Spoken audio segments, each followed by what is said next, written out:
China's booming internet sector, John, rip-roaring growth. We've also got these lofty valuations and intensive competition as well. It's like watching two teenagers in combat when we watch some of these big companies. Absolutely. So Tencent, which is a gaming group, just said that its mobile gaming revenue tripled in just 3 months. And WeChat, which is its super hot chat app here in China, now has almost 400 million users. So while everyone's focusing on Alibaba, the e-commerce giant, which has 85% of the mobile e-commerce market, Tencent's showing that there's still plenty to fight for, because when it comes to gaming, Tencent's really still on top and growing fast. You're talking about gaming, but it seems like the key word here is mobile. That is where this sector is really, really hot.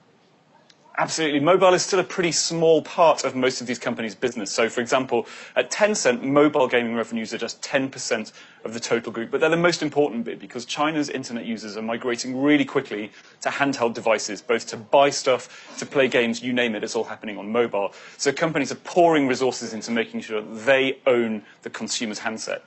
We're talking also about competition. There is a sense of rivalry when you talk about Alibaba and the smaller player, JD.com. Tencent is also a big name to try and beat in the market. Is there room for all of these guys in massive China, or are we going to start to see some fallout in your view?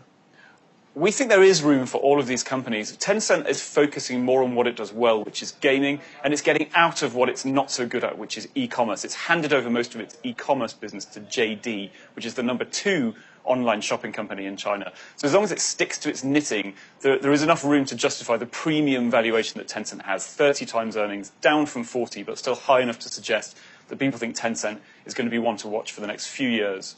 They're all ones to watch for the next few years, but you still do have to question these lofty valuations and whether that party can really last. I mean, we can look into the earnings, but aren't they really a bit opaque when it all comes down to it? A lot of this is based on putting your finger in the air and guessing things like how much you think the market is going to grow, how much people are going to use their mobiles, how quickly China is going to grow. But at the moment, that's all we have, and that's nothing new. Tech investors have been doing that in the US with Facebook and Google and all kinds of other tech IPOs. So it's more of the same, but at least China has very rapid growth underpinning these slightly fictional numbers. Tencent has fabulous results. China's internet sector booming, but as John says, put your finger in the air at the end of the day when it comes to valuations.